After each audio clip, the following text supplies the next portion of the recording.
नमस्कार बच्चों, आज की इस कक्षा में आपका स्वागत है। आज हम प्रेमचंद द्वारा लिखी हुई कहानी ठाकुर का कुआं के बारे में चर्चा करेंगे। इससे पूर्व कि हम कहानी ठाकुर का कुआं के बारे में बात करें, हम कहानीकार प्रेमचंद का भी थोड़ा परिचय प्राप्त करेंगे। प्रेमचंद का जन्म वाराणसी जिले के लमही ग्राम में 1880 ईस्वी में हुआ था और इनका मूल नाम धनपत राय था। जैसा कि आपको पता है, प्रेमचंद ने बहुत सी कहानियाँ लिखी। 300 से अधिक कहानियाँ रच कर के इन्होंने हिंदी कहानी साहित्य को सफलता एवं समृद्धि के चरम शिखरों तक पहुँचाया। आज भी उनका जो कहानीकार का व्यक्तित्व है वो एक प्रकाश स्तंभ के समान हिंदी कहानी का पथ प्रदर्शन कर रहा है। मानसरोवर के विभिन्न भागों में उनका पूरा जो कथा साहित्य है वह प्रकाशित हुआ है। इसके अतिरिक्त भी उनके कुछ कहानी संकलन प्रकाश में आए हैं, जिनमें प्रतिनिधि चुनिंदा कहानियाँ संकलित हैं। इनकी पंच परमेश्वर नामक कहानी सबसे पहले 1914 में प्रकाशित हुई थी। इसी कहानी से इन्होंने हिंदी कथा साहित्य में प्रवेश किया था। प्रेमचंद सच्चे अर्थों में जन चेतना के कलाकार थे।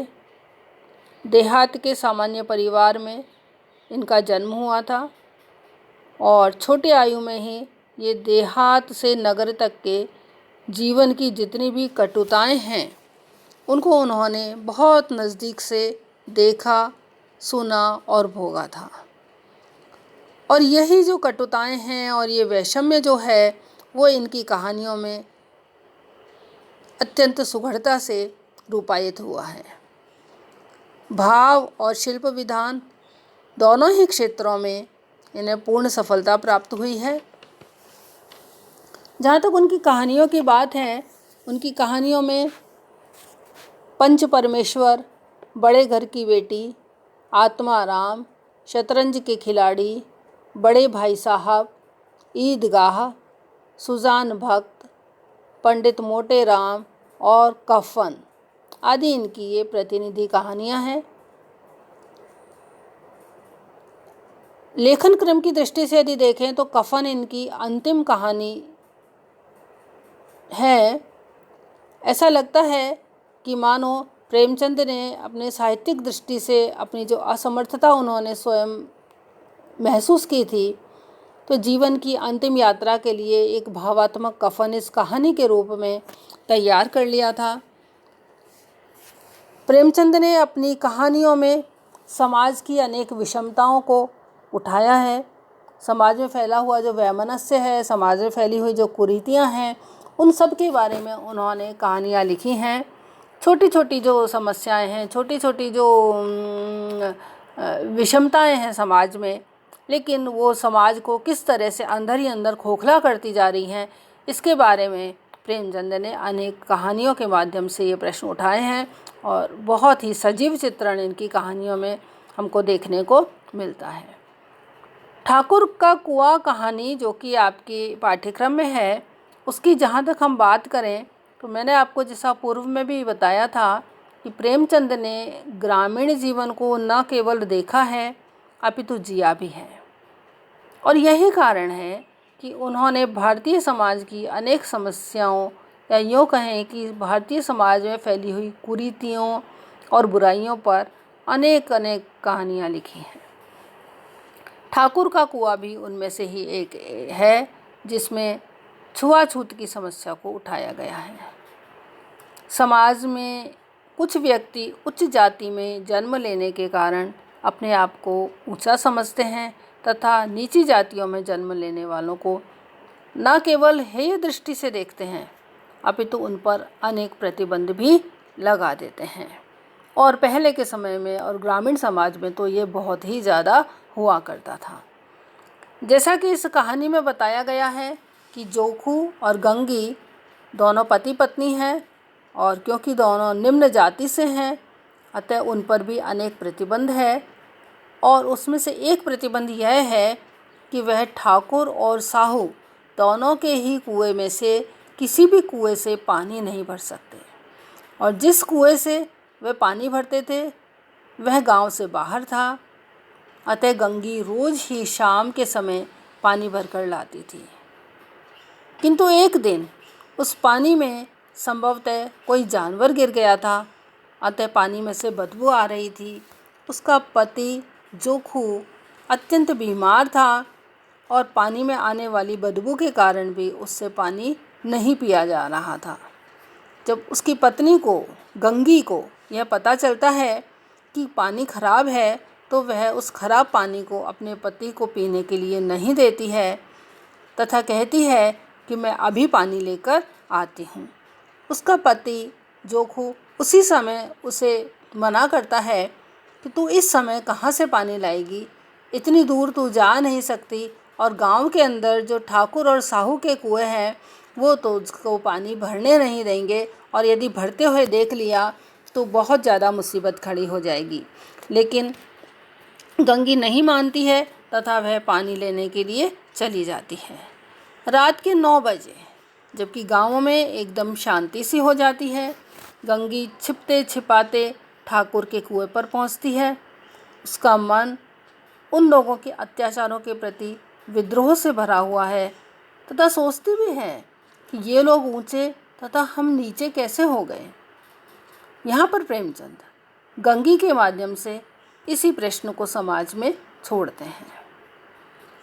जब गंगी सुनसान होने का इंतज़ार करती है कि सब लोग जब शांति से अपने अपने घरों में बंद हो जाएंगे तभी मैं पानी भरूंगी, यदि किसी ने देख लिया तो अनावश्यक विवाद खड़ा हो जाएगा और उसे प्रताड़ित किया जाएगा। जब वह छिप कर के बैठ जाती है, कुछ युवतियाँ वहाँ पानी भरने आती हैं, वह उनके वार्तालाप को सुनती है और उनके वार्तालाप के माध्यम से भी प्रेमचंद जो ग्रामीण स्त्रियों की स्थिति है उसे स्पष्ट करते हैं कि किस प्रकार भारत में और ग्रामीण समाज में, जो पुरुष प्रधान समाज है, उसमें घरों में स्त्रियां शोषण का शिकार होती हैं। जब वे स्त्रियां चली जाती हैं तो गंगी बड़ी सावधानी से कुएं पर चढ़ती है ताकि बिल्कुल भी आवाज़ ना हो। इसके लिए लेखक एक बहुत अच्छी उपमा देते हैं। वे कहते हैं कि अमृत चुरा लाने के लिए जो राजकुमार किसी ज़माने में गया था वह भी शायद इतनी सावधानी से न गया होगा। अर्थात कहने का आशय यह है कि अमृत चुराने के लिए भी जो इतनी सावधानी से नहीं गया, उतनी सावधानी से गंगी जाती है क्योंकि उसे डर है कि कोई उसे देख न ले। तो गंगी चौकन्नी दृष्टि से इधर उधर देखकर आहिस्ता से घड़े को कुएं में डालती है ताकि आवाज़ न हो, और शीघ्रता से वो रस्सी खींच करके घड़े को कुएं के मुंह तक ले आती है। बस वह घड़े को पकड़कर रखने ही वाली होती है कि ठाकुर साहब का दरवाज़ा खुल जाता है। दरवाज़ा खुलते ही गंगी के हाथ की रस्सी छूट जाती है। घबराहट के कारण घड़ा पानी में गिर जाता है और घड़ा पानी में गिरने के कारण आवाज़ होती है। उस आवाज़ को सुनकर ठाकुर कौन है कहकर कुएं की तरफ आने लगते हैं। उसी समय गंगी जगत से कूदकर भागी चली जाती है। खाली हाथ जब वह घर पहुंचती है तो जाकर देखती है कि उसका पति जो कि बीमार है वह प्यास से व्याकुल हो वही मैला गंदा पानी पी रहा है। उसने उसी मैले गंदे पानी का लोटा अपने मुंह से लगा रखा है, पीने की कोशिश कर रहा है, उससे पिया नहीं जा रहा है। इस तरह बड़े मार्मिकता से इस कहानी का बड़ा अंत होता है, मार्मिक। और ये जो कहानी का अंत है यह समाज में प्रेमचंद के माध्यम से बहुत से प्रश्न छोड़ जाता है कि आखिर समाज में कुछ लोग ऊंचे तथा कुछ नीचे क्यों हैं। क्या उच्च वर्ग में जन्म लेने मात्र से कोई ऊंचा हो जाता है, चाहे उसके कर्म कितने भी निम्न क्यों ना हो? और कोई निम्न जाति में जन्म लेने वाला अपने अच्छे कर्मों के बाद भी क्यों नीचा ही बना रहता है? जब किसी जाति में जन्म लेने में स्वयं मनुष्य का कोई हाथ ही नहीं है, तो उसके लिए उस जाति में जन्म लेने के कारण समाज के द्वारा प्रताड़ित क्यों किया जाता है? अनेक प्रतिबंध क्यों लगाए जाते हैं? आखिर समाज में यह कब तक चलेगा? आदि आदि। तो बच्चों, आशा है आप सभी को यह कहानी समझ में आई होगी, अच्छी भी लगी होगी। इस कहानी के माध्यम से जिन प्रश्नों को प्रेमचंद ने छोड़ा है वो वास्तव में बहुत विचारणीय प्रश्न हैं। हमारे समाज में फैली हुई जो विषमता है, वैषम्य है और जो विद्रूपताएं हैं, जो कुरीतियां हैं, उनके बारे में यहाँ पर इस कहानी के माध्यम से इस समस्या को उठाया गया है। इस कहानी के जो प्रमुख व्याख्या के स्थल हैं उन्हें हम कल करेंगे। धन्यवाद।